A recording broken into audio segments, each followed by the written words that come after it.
xaw naa takku ndax yow yaa jiite GRADEC di groupe de recherche et d'appui conseil pour la démocratie participative et la bonne gouvernance seen kuréel gi li muy teew bëri na wàllu démocratie wàllu yorin wu sell ak ñoom seen bu dee ci wàllu yorin wu sell moom la ñu njëkkee dégg nga sànq sunu focus bi ñu def ci alali Idriss Seck gi am lu ci seen gannaaw ba mu ko déposé OFNAC indiwaat coowal moomeelu ñii politique léeg-léeg gaa ñi di laaj fu ñu ko jëlee ndax liggéey nañ ko liggéeyuñ ko nu ngeen gisee yéen waa GRADEC tolluwaayu koom-koom ci politicien Sénégal yi rawatina ku jaar ci nguur. waaw maa ngi lay gërëm Babacar di gërëm sama xarit Georges di nuyu également téléspectateurs yi nga xam ne ñu ngi ñuy déglu ci suba teel bi question bi nga wax dafa am solo lool parce que dafay poser tey maanaam rapport ou maanaam nu mu tëdd diggante xaalis ak nu mu tëdd donc homme politique. comme ni nga ko waxee prétexte bi mooy bërki démb yaakaar naa ne fi am na ñetti fan ci gannaaw déclaration de patrimoine bi nga xam ne Idriss Seck def na ko mu génn daanaka ci biti ñuy journaux yëpp génne ko gannaaw bi nga xam ne xëy na ñaawlu nañu loolu mbir mi le fait que ñu génne ko ci biti alors que fi ñu toll nii suñu législation texte yi nga xam ne moom moo tënk OFNAC dafa ne déclaration bi dafa war a am un caractère confidentiel kenn waru ko génne loolu benn la mais au-delà de loolu problème bi muy posé gannaaw génn na OFNAC gis nañu sax def nañu communiqué daan nañ ñoom di seetal seen bopp bu leen ci kenn génn xam nga loolu rek doyul naam def nañu communiqué man doon naa gën a nekk à l'aise bu fekkoon ne ñoom dañuy wax ne non seulement génnewuñu waaye ñu génne la ñu wax sax dëppawul ak li am xam nga waxuñu loolu dañ ne rek génnewuñu donc ce qui veut dire que donc la ñu déposé am na maintenant naka la génne kooku beneen mbir la boo xam ne dama yàpp ne bu fekkee ne dañ nekk ci état de droit procureur waroon na autosaisir ñu def enquête dégg naa président sa dinañ def enquête ci li nga xam ne en tout cas moom lañ jàng ci taskatu xabaar yi mais loolu déjà problème bu rëy rëy la alors da ngay poser au-delà donc du fait que divulgué nañu tey homme politique yi naka la ñu mën a def ba am alal ju mel noonu parce que alal bi boo ko xaymaa bu fekkee li ñu wax dëgg la maanaam tey mën nañ ko jàpp diggante peut-être 30 même ba 40 milliards parce que wax nañ ci benn terrain boo xam ne rek 20 milliards ak 100 hectares yoo xam ne nit ki nañ am na ko ci forêt Bandia ak leneen ci diggante maanaam ñoo xam ne xëy na ci première alternance ba 2000 la ñu dugg ci nguur ak ndog yi ci jot a am yëpp ñu génn et cetera ba duggaat alal jooju donc di nga ne naka lañ mën a def donc ba dajale loolu. te donc bu maanaam sax kenn war ko personnaliser dafa jéggi loolu maanaam personne Idriss Seck ñu bëri gis nañu 2012 bi président Macky Sall di doori ñëw bi ñu déclaration de patrimoine moom bi ñu ko ficelé ay mbiru milliards lañ ci tudd. donc loolu problème la am ñu ne it ñoom ñuy leeral ne 3 milliards. waaye 3 milliards sax dafa bëri. même 3 bari na ci ñoo xam ne dëgg vraiment ba ñu dugg nekkee ci nguur ak léegi bon yàggul te ak boo xoolee charge yi tegu seen kaw yore parti war ko doxal ak yooyu donc loolu damay jàpp ne war nañu dafa jot actuellement ñu tëggaat xëy na texte yi nga xam ne donc moom mooy justement ci laa bëggoon ñëw est-ce que li nga xamante ne lew na la te nga bëgg a jiite réew di waxi leeral est-ce que jar naa nëpp. dëgg jarul nëbb man de loolu mooy sama xalaat waroon nañ ne nit koo xam ne da ngay def déclaration de patrimoine loolu moo tax ma ne waroon nañu 40 milliards nag neexul a assumer neexul a siiwal. voilà war na ñiy tëgg texte yi wala di ci xalaat war nañu xëy na ne bon nit ki kat bu fekkee da nga def déclaration de patrimoine am na montant boo xam ne bu fa àggee vraiment il faut que ñu càmbar procureur càmbar wala organe de contrôle càmbar. enquête nga mën a voilà enquête waaw nga mën a xëy na tey vraiment prouver li ñuy wax licéité wu xaalis bi fa mu jóge est-ce que lew na wala. loolu kay CREI yi amoon na ci yoon. waaw normalement moo tax ma la donc vraiment mbiru état de droit rek sooxe na fii parce que gis nga loolu dinañ ko wax nii mais gis nga fii ak ñaar ñetti fan coow loolu wàcc ñu jàll ci leneen. et loolu nag ba kañ c'est-à-dire que à chaque fois ñu yëkkati dara Sénégal nit ñi wax ci presse bi citoyen ñaar ñetti fan après ñu fàtte nit ko continuer dem. utum dépense bi ci la nag. waaw mais je pense que loolu utum dépense yi mais dafa nekk loo xam ne pour man dañ ci war a dut baaraam indi ci ay leeral parce que réew mi quand même mënul continuer noonu loolu dama jàpp ne daal vraiment c'est un problème majeur boo xam ne ñun am nañ ko tey boo xoolee ñi fi ëpp alal. daanaka presque ay politiciens lañu. mais est-ce que loolu du faussé jeu bi ndax pour nga jiite réew daanaka boo ko xoolee borom koppar rek kay mën a def yenn mais bien sûr doo genre dafay indi rupture d'égalité voilà entre candidats yi parce que tey bu fekkee yow da nga ñëw am milliard kii ñëw xëy na donc di def campagne di laaj baatu réew mi amul sax xëy na téeméeri millions et cetera donc déjà da nga koy xool ci bu ñu demee ci campagne électorale rek nga xool ci affiche yi maanaam ñi nga xam ne dañuy jënd panneau yu mag a mag yi vraiment ak yenn posters yi ñuy def ak yooyu nga xam ne Sénégal yëpp dañ koy kii ak candidat yoo xam ne xëy na mënuñu sax defar photo en couleur. est-ce que loolu dafay indi déjà rupture d'égalité. loolu sax moo waral ñenn ñii di def ay campagne de levée de fonds parce que xam nañ ne ñee yor nañ ñun itam faw ñu wuti. waaw parce que législation bi dafa sooxe foofu comme nii xam nga amul benn législation boo xam ne vraiment wax na ci wàllu financement des partis politiques parti amul dara loo xam ne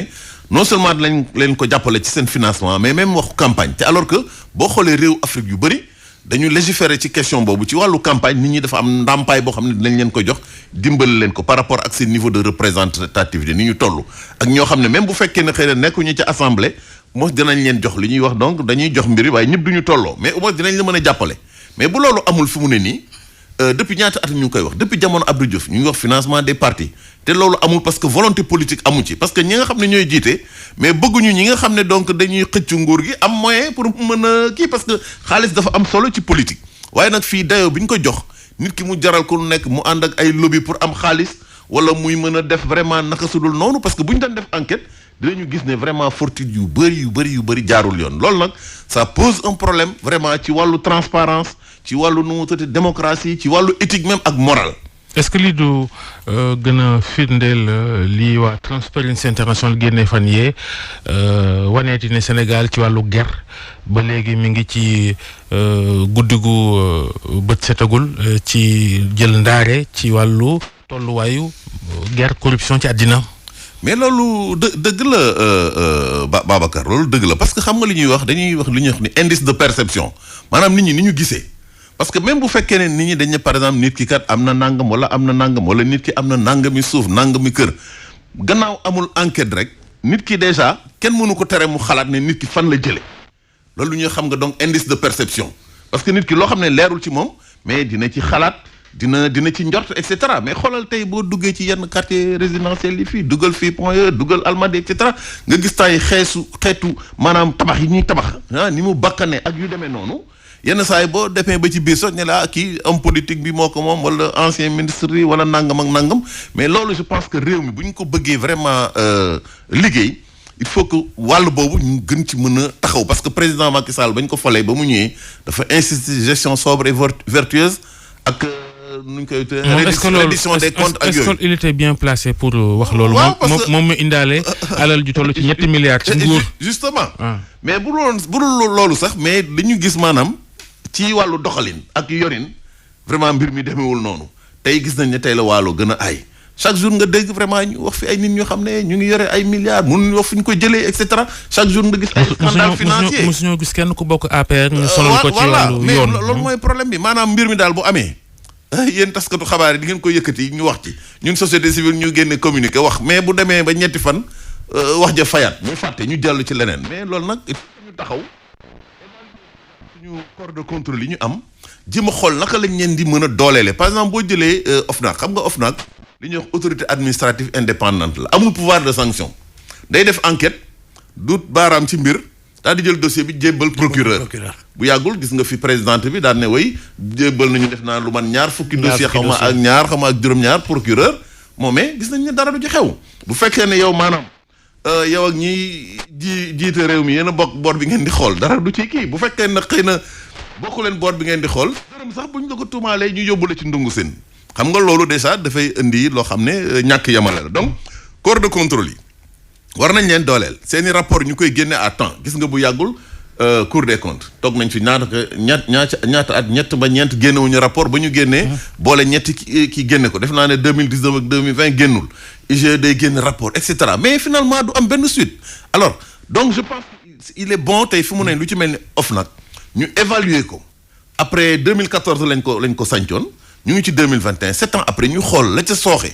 ak tey bonne demande sociale la woon naka la ñuy mën a def pour léegi joyanti ko pour jox ko pouvoir boo xam ne directement moom mën na saisir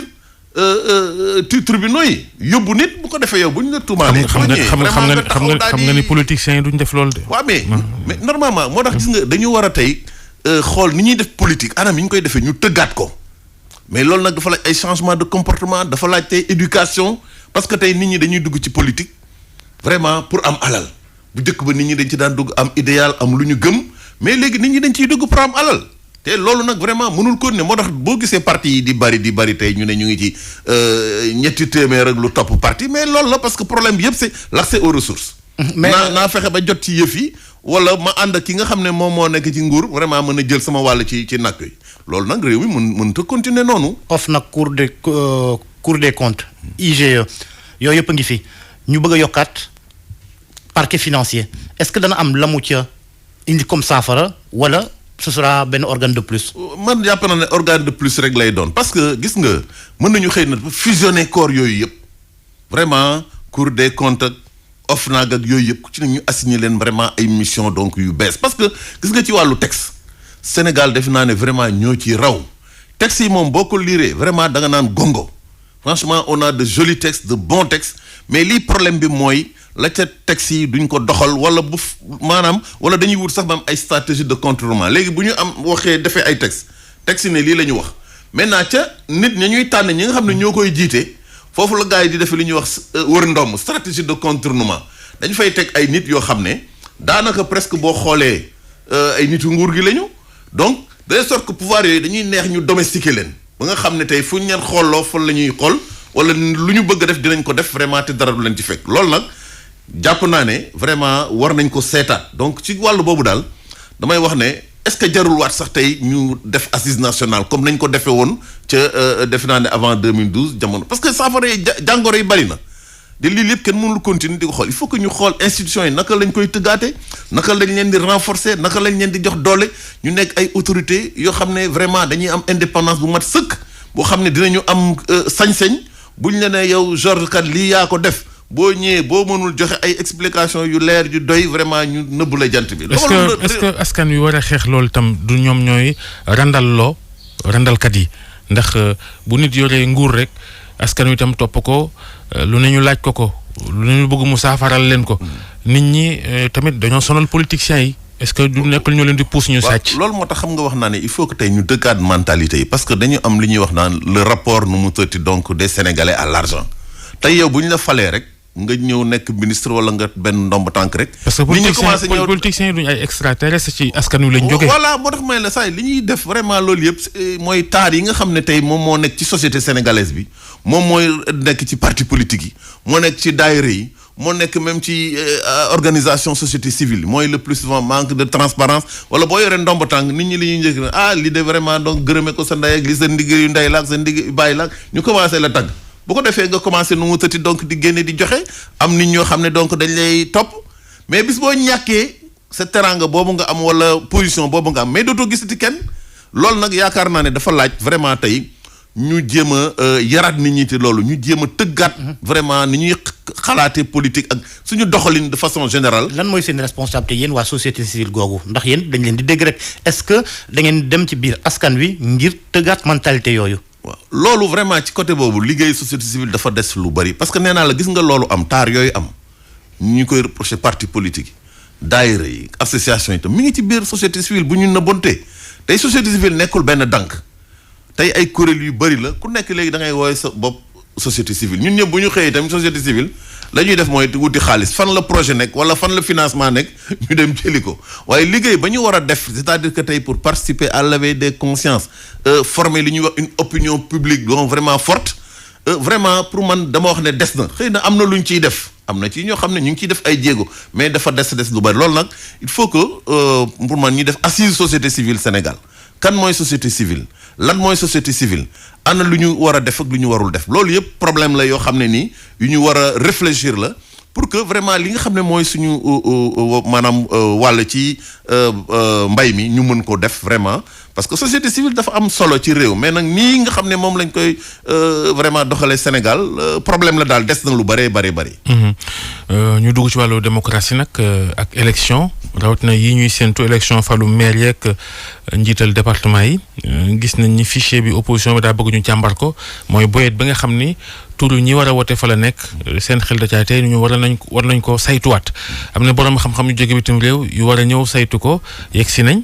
normalement war ko def ci diirub ñaari weer foog naa ba jàpp ñeenti weer yéen waa GRADEC nu ngeen gisee loola est-ce que fichier bi tax na tax goo xam ni war nañ koo jéem a naan dañ koy setal. waaw man dama jàpp ne ñun xam nga am nañu ñun ay ndaw yu ñu toogal foofu parce que ñun GRADEC ñu ngi bokk ci benn plateforme bu ñuy wax pacte am na ñaari représentants yoo xam ne ñu ngi ñu toogal foofu ca commission de dialogue ba ak ci comité de suivi bi rawatina ki nga xam ne mooy suñu président muy président Mazine Ndiaye ci ñi nga xam ne ci commission solidaire bi la ñu bokk daanaka comité de suivi bi sax moom moo koy jiite donc ñu ngi ci mais man sama wàllu bopp vraiment awma yaxin ne mbir mi du jur dara je ne suis pas convaincu même de l'opportunité de l'audit ci ni ma ko mën a waxee parce que gis nga tey audit bi dina nekk juróom-benneelu yoon ñuy def audit depuis maanaam première alternance ba diggante 99 ak 2000 nit ñi indi nañ fii coowu audit ne audit ba fichier bi baaxul carte israélienne coow à l'époque vraiment ci jamono ñu Ablaye ñu def audit ba ñu defee audit la ñu gis ne mbir mi vraiment jarul dóor sa doom la ñu gis defe naan bu ñu defee moo doon 2000 personnes yoo xam ne des fois dañu nekkoon ci fichier bi ñoo xam ne dañ leen a waroon a génne ñu génne leen xam nga loolu bariwul ba ñu defee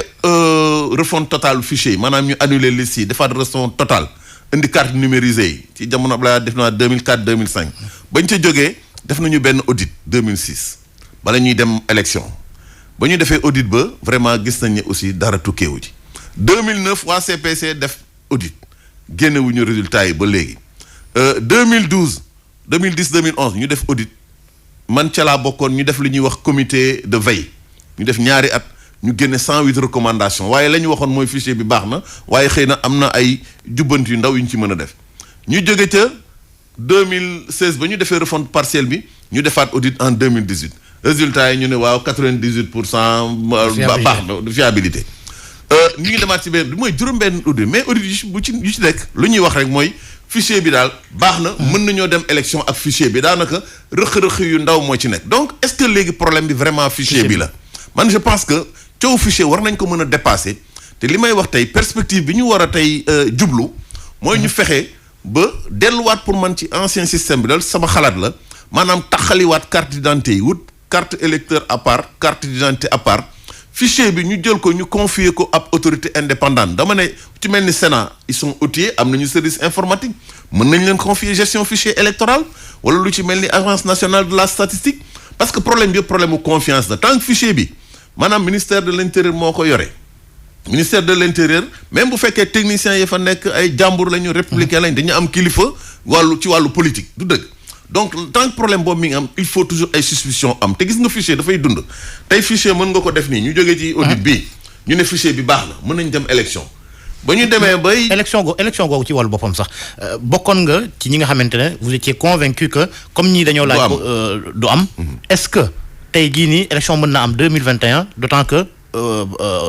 opération audit fichier électoral ak processus électoral dana jël ñeenti weer. waaw xam nga loolu la ñuy wax ci këyit yi terme de référence yi ñu ne ëpp la ñeenti weer gën fee bari mais jàpp naa ne bu fekkee ne vraiment volonté am na ci liggéey bon nañu raccourcir délai yi pour def ko ci diggante vraiment ñaar weer wala ñaari weer ak tuuti. élection am 2021. waaw après parce que bu loolu paree waxtaan yi nga xam ne nit ñi juboo nañ ci dialogue politique bi. yi nga xam ne dafa am incidence ci code bi il faut que boobu ñu soppi ko def ko ay loi ñu dugal ko ci code électoral lu ci mel ni mbiru maire yi ni ñu leen di faleeg yooyu maanaam yi nga xam ne ponk yi ñu juboo bu ñu jógee ci loolu ñu ubbi liste électorale ñu révision exceptionnelle parce que ñaari at a ngi nii kenn ubbiwul liste mais bu fekkee ne vraiment quand même am nañu volonté dem élection ñu maîtriser donc délai yi raccourcir ko jàpp naa ne war nañoo mën a dem élection ci ndeeteelu at 2021 diggante octobre pour man ba novembre jëm décembre war nañu mën ba dans tous les cas élections yi waruñu cee mën a génn mais débat bi nga xam ne moo am ci fichier bi daal pour man wax dëgg yàlla débat la boo xam ne mi ngi ñëw de façon récurrente war nañ ñu fexe ba saafara ko mu jóge fi parce que mënuñoo continuer chaque fois ñu naan fichier donc loolu problème la daal ci réew mi. Ababacar Fall njiital GRADEC ñu lay gërëm ci waxtaan wi am na solo.